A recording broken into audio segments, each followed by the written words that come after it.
Eu estou indo casar, o filho que vai nascer é isso, é esse escolhido, esse predestinado. O Antigo Testamento está cheio de exemplos assim. Quantos predestinados de Deus foram concebidos dessa forma? Então é isso. Mas Nossa Senhora ali, conversando com o anjo, simplesmente expressa: como isso acontecerá se eu não conheço homem algum? O que Nossa Senhora está dizendo ali com essas palavras? Ela está manifestando seu desejo, sua vontade de permanecer sempre virgem. Aquilo que estava no seu coração de sempre ser virgem. Ela estava destinada a casar-se, porque precisava se casar. Mas não queria abandonar a virgindade. Não queria deixar a condição virginal. Por isso ela faz a pergunta: como isso vai acontecer se eu sou virgem? E aí o anjo responde, e aí fica claro. Muito bem.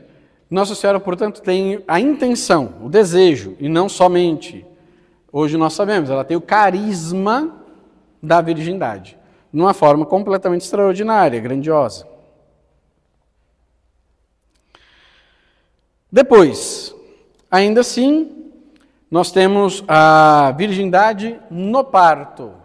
A virgindade no parto, também Lucas 1, 35b. Por isso, o ente santo que nascer de ti será chamado Filho de Deus. Ao falar desse santo, o adjetivo santo, aqui não identifica apenas uma condição daquele que vai nascer, mas do nascimento que ele trará e que o trará consequentemente. Então, o nascimento que você terá, o nascimento que ocorrerá, será santo. Sendo assim, não pode acontecer, não seria digno que acontecesse nada que infringisse a santidade da própria mãe, na condição que ela é chamada a assumir diante de Deus.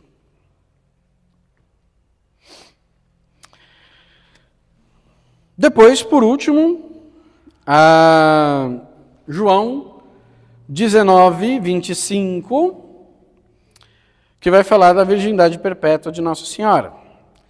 Porque vai dizer, Jesus, estando na cruz, aos pés da cruz, está ali a Virgem e João. Mulher, eis o teu filho, filho, eis aí a tua mãe. A João, Jesus confia a Nossa Senhora, não a seus irmãos. Não a seus irmãos, a João. Então, não faria sentido que Jesus confiasse ao discípulo a mãe que tem tantos outros filhos. Ou mesmo que tivesse um só a mais. João recebe Nossa Senhora entre suas coisas, como vai dizer o Evangelho, ou seja, recebe consigo em sua casa, justamente porque não há outros filhos. Não há outros filhos de Maria. Algumas dificuldades exegéticas, ou seja, dentro da Bíblia, em relação à virgindade de Maria, que a gente precisa corrigir. Dificuldades porque as pessoas colocam dificuldades, não porque sejam dificuldades em si. Primeiro, no Evangelho, São José é identificado como pai de Jesus. E disso nós inclusive já falamos em outras ocasiões. Porque, de fato, São José é pai de Jesus. É o pai terreno de Jesus. Ele não colaborou na concepção do Cristo, mas o criou. Foi entregue a ele como pai para cuidar de Jesus. Quem o entregou? Deus. Deus escolheu São José para que fosse marido da Virgem e que fosse o pai sobre a terra de Jesus. Depois, a paternidade de São José, que é apenas terrena, ela não é eterna, mas é terrena. Essa paternidade também confere a Jesus a descendência de Davi. Jesus é descendente de Davi através de São José. Na genealogia do Evangelho de São Mateus, a genealogia termina com José, esposo de Maria, da qual nasceu Jesus, que é chamado Cristo. Não termina com São José, o pai de Jesus. Isso não tem na genealogia. Fica claro na genealogia do primeiro capítulo de São Mateus que José é sim pai de Jesus. Tanto é verdade que toda aquela genealogia agora é de Cristo. Mas ele de forma alguma contribui para a concepção do Cristo. Então é pai de Jesus, mas é pai terreno sobre essa terra.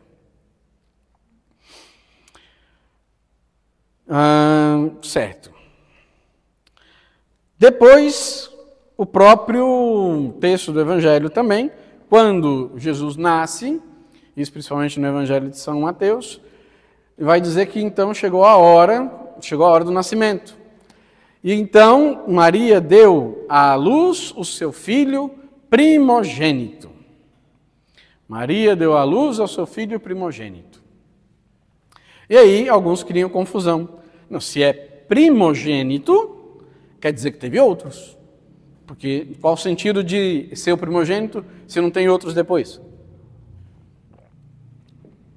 Sentido primeiro. É primogênito, aqui se especifica para deixar claro que ele possui a primogenitura. Ou seja, ele é o filho da promessa. Jesus traz consigo a primogenitura não apenas em relação a Maria, mas em relação a toda a criação. Isso vai dizer São Paulo, primogênito de toda a criação. É o primogênito porque ele que traz toda a promessa de Davi. Ele que carrega toda a promessa da herança de Davi, que Deus havia feito lá atrás.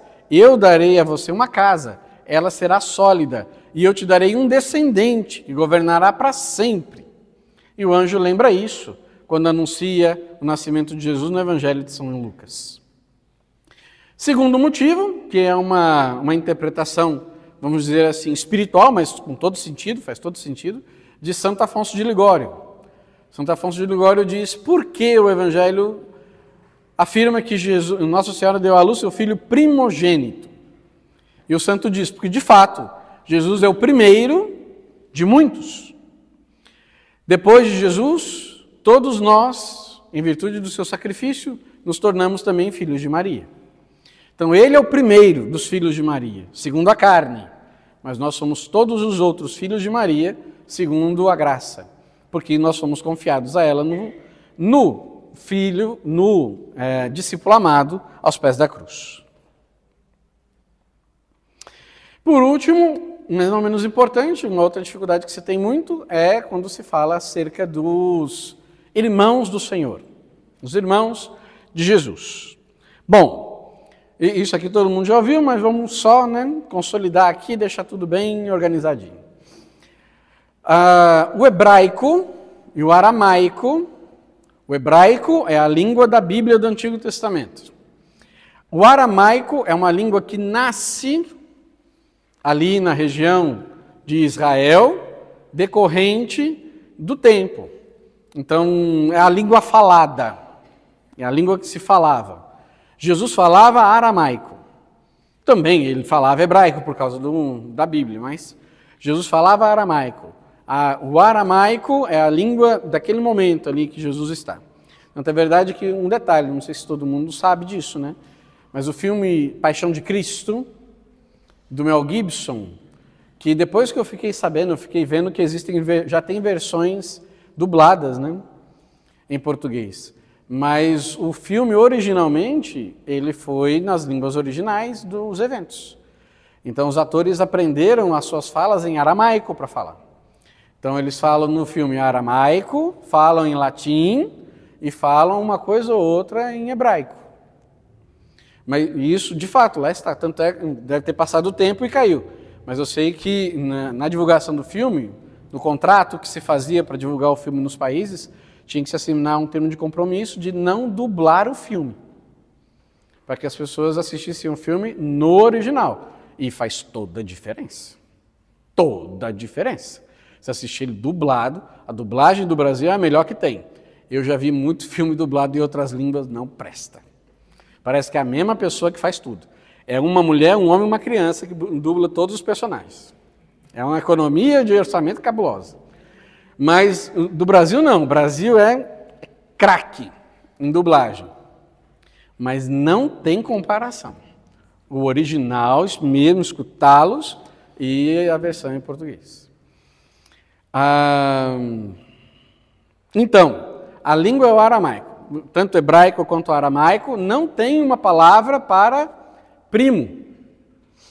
Primo primeiro, primo segundo, primo terceiro, primo da prima. Não tem. Nós temos. Essas duas línguas não têm. Por isso que a expressão irmão comparece várias vezes no Antigo Testamento para se referir a gente que não era primo. Exemplo, no livro de Gênesis, quando Abraão, com o sobrinho dele Ló, vai dividir a terra onde eles estavam. Então, escolhe para onde você quer ir, diz Abraão. Se você for para um lado, eu vou para o outro, sem brigar.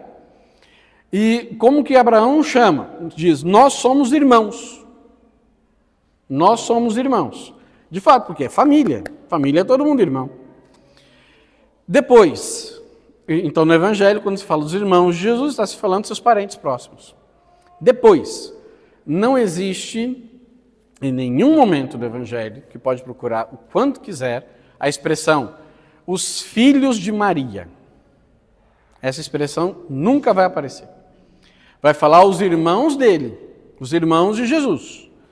Mas mesmo quando ela chega com eles. Quando Jesus está pregando, e aí vai lá, o pessoal vai avisar Jesus, que eles estão lá esperando para falar. O anúncio que fazem é, olha, tua mãe e teus irmãos estão aí fora e querem falar contigo. Não fala tua mãe e os filhos dela. Tua mãe e os outros filhos dela estão querendo falar contigo. Nunca vamos achar isso no Evangelho. Porque de fato não houveram outros filhos. Apenas um, que é Jesus.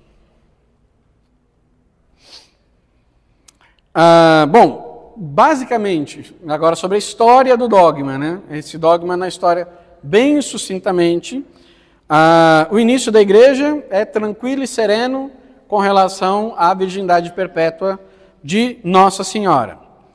Nós vamos ter, principalmente, Santo Epifânio, que vai acrescentar pela primeira vez o título Virgem, a Virgem Maria, no creio. Então, o creio de Epifânio, no século IV, aparece pela primeira vez a expressão se referindo a Maria como virgem. E isso se deve, então, a este santo. Depois nós vamos ter algumas dificuldades em relação à virgindade perpétua de Maria na Reforma Protestante, durante a Revolução Protestante e depois as suas consequências imediatas. Mas, principalmente, nós vamos ter dificuldades em época moderna. Então, a partir do século XIX e XX, nós vamos ter os modernistas e os racionalistas que vão ter dificuldade de lidar com a ideia de uma virgindade perpétua de Nossa Senhora. Eles não têm problema com ela se ela tivesse ficado virgem para sempre, de que ela teve outros filhos. Esse não é o ponto. O ponto é, como assim ele nasceu, mas só nasceu? E a sua virgindade não foi danificada. Como assim ele foi concebido virginalmente? Isso é impossível e foram levantando diversas hipóteses, todas elas baseadas na ideia de que os mitos pagãos teriam influenciado na história cristã. E como, segundo eles, no início da igreja, tinha-se uma necessidade de divinizar Jesus. Então, para poder ele ser um Deus, como era a ideia, ele tinha que ter sido concebido de forma divina. Então, Deus teria que ser o fazedor da sua concepção, aquele que a realizou. E aí criam ideias e mais ideias, coisas esdrúxulas até. Uma das eu trago para vocês entenderem, como eu disse, a gente está tentando aqui, né? Se ficar muito forte, vocês me falam, falou padre, não fala essas coisas mais não, que a gente não gosta.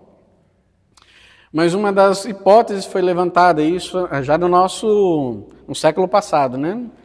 Século XX.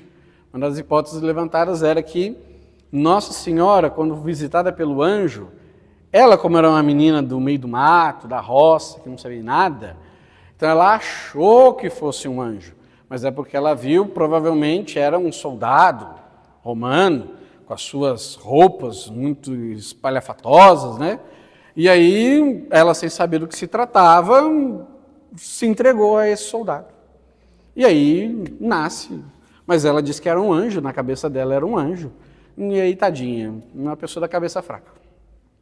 Chegamos a esse ponto. A raiva do mundo sobre o dogma da virgindade de Nossa Senhora. Eu não consegui conceber, como assim? A pessoa fica virgem para sempre. Isso não faz nem sentido. Depois, outra teoria racionalista, mas essa também é interessante a gente saber, porque a gente pode acabar trombando com ela, tentou pelo menos afirmar a paternogênesis em relação ao nascimento de Jesus. O que é, eu vou escrever, porque senão, não vou escrever não, eu vou escrever na mente de vocês aqui agora. Depois eu escrevo. O que é a paternogênesis? É um processo que algumas plantas fazem e alguns répteis também, pouquíssimos, são capazes de fazer. Quando a própria fêmea autofecunda o seu óvulo. E aí nasce um filho, né? Mas ela faz isso sozinha. Onde está o problema? Na paternogênesis, sempre vai nascer um ser de sexo feminino. Porque a fêmea, sendo fêmea, a ideologia de gênero pode falar o que quiser, mas a fêmea, sendo fêmea, no seu DNA, só tem cromossomo X. Não tem cromossomo Y, que é exclusivo do homem. Do macho, né? Do masculino. Então, ela não tem como dar esse cromossomo que não tem. Então, sempre vai nascer uma outra fêmea a partir da paternogênesis. Então, não seria o caso de Jesus. É um homem que nasce, então se exclui essa possibilidade. Claro que aí depois as ideias vão vagar. Mas sabe de uma coisa? Com certeza Jesus, então, era uma mulher que veio fazer a revolução. E aí o machismo da sua época impediu. Tanto é verdade que o próprio Evangelho foi escrito dizendo que ele era homem, e isso é opressão, e não sei o que, é uma coisa ridícula. Só que isso não está inventando, não. Isso aqui é artigo científico, escrito, publicado. Gente que realmente gasta tinta para isso, como diz, né? Papel aceita qualquer coisa. Brevemente, as razões de conveniência da virgindade perpétua de Maria. O que é isso? Quando a gente trata de um dogma, principalmente uma verdade de fé como essa, a gente se baseia no que está na Sagrada Escritura, principalmente, depois naquilo que a tradição ensina, mas aí a teologia também encontra outros motivos que não são tão fortes como o que está na palavra, mas que fazem muito sentido. Então, a gente fala das razões de conveniência, ou seja, é conveniente para o todo da salvação, para o todo da obra de Deus, é conveniente que assim seja. Então, é conveniente que Maria seja perpetuamente virgem. Então, da concepção virginal de Cristo, se especifica, portanto, fica claro pela concepção virginal que o Salvador, ele não é uma obra humana. O homem não colabora. Apenas a Virgem Maria, de forma virginal, colabora na sua gestação, mas não na concepção. Concepção é Deus que concebe em Maria o Salvador. Assim se antecipa, de forma visível, já se antecipa a própria situação a que nós somos destinados em Cristo.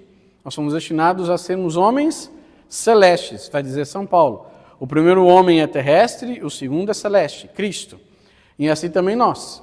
Nós não somos destinados a sermos terrestres, mas somos destinados a sermos celestes, assim como Cristo é este ser que é totalmente diferente.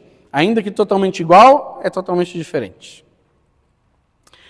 Na aceitação de Maria, Nossa Senhora, ao aceitar de forma total e absoluta o plano de Deus, através, inclusive, da própria virgindade, que é uma entrega total que ela faz também ao plano de Deus, ela mostra que a virgindade que ela tem, essa entrega total do homem a Deus, ao seu plano, ela é fecunda.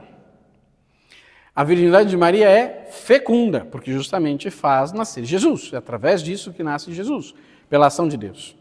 Portanto, o homem totalmente entregue à vontade de Deus, ele torna-se fecundo. Ele não é nunca estéril. Nós nunca seremos estéreis se nos entregamos totalmente a Deus. Essa é a vida do homem sobre a terra. É a glorificação de Deus, é a entrega total de sua vida a Deus. O parto virginal. Mais uma vez, razão de conveniência, para que o parto seja virgem. O parto virginal de Cristo, então, da forma como é, imita no tempo a origem eterna de Cristo do Pai. Então vamos lá, brevemente, porque senão a gente vai muito longe. O Pai, o Filho e o Espírito Santo. Os três são eternos. Não existe um momento em que um tem e os outros dois não. Mas, eternamente, o Pai é a fonte de todas as outras duas pessoas da Trindade. Então, o Pai gera eternamente o Filho. E o Pai e o Filho geram eternamente o Espírito. Então, Cristo foi gerado eternamente pelo Pai. Se um dia nós pegarmos a Trindade, a gente entra mais nisso, mas só que aqui não dá, senão a gente vai muito longe. Mas tá bom. Essa geração eterna do Filho, ela é de certa forma imitada no parto virginal. Ele, de forma milagrosa, nasce no tempo. Depois, o parto virginal deveria ser, é conveniente que seja virginal o parto de Jesus, porque Deus, que nos mandou honrar pai e mãe, como Ele, Deus, iria danificar a virgindade de sua própria mãe ao nascer, que nos mandou honrar pai e mãe. Seria uma desonra que Deus, para nascer, danificasse a virgindade de sua mãe. Depois, em relação à virgindade depois do parto, convinha, de fato, que Jesus fosse o único filho de Maria, assim como ele é o único filho de Deus, assim como ele é o unigênito do Pai, que ele também fosse o único filho no tempo da carne de Maria. Seria uma injúria ao Espírito Santo, que preparou Maria como um tabernáculo puríssimo, que depois do nascimento de Jesus, ela simplesmente se entregasse a alguém, a um homem, para ter outros filhos. Seria estranho a obra de Deus, a obra da redenção, que assim acontecesse. Depois, por último, brevemente, só para a gente encerrar, porque senão fica meio estranho. A santidade no parto. A santidade no parto de Maria. Então, nós falamos que Nossa Senhora, ao conceber Jesus, concebe virginalmente e depois permanece virgem para sempre. No parto, quando Jesus nasce, a virgindade de Maria é mantida intacta. Não só a virgindade espiritual, mas também a virgindade física. Então, como acontece esse parto? Se não vai infligir nenhum dano, como acontece esse parto? Não sabemos. Não sabemos. Mas aí um teólogo inglês chamado Contenson, ele, de uma forma poética, claro, mas muito sábia, citado depois por São Luís de Montfort e também citado por São Bernardo de Claraval, São Bernardo de Claraval não, São Luís de Montfort. Ele vai dizer o seguinte, bom, eu vou ler, não vou falar de cabeça não, porque eu posso errar. Ele diz o seguinte: assim como a luz do sol banha o cristal da janela, sem rompê-lo, e com impalpável sutileza atravessa a sua solidez, e não o rompe quando penetra, nem quando sai o destrói, assim o Verbo de Deus, esplendor do Pai, entrou na virginal morada e dali saiu, fechado o claustro virginal, porque a pureza de Maria é um limpíssimo espelho que nem se quebra pelo reflexo da luz, nem é ferido por seus raios. Portanto, a imagem que ele utiliza, e isso aqui em teologia se chama analogia. Então, olhando a realidade criada, eu interpreto a realidade incriada. Eu interpreto aquilo que vai além da matéria.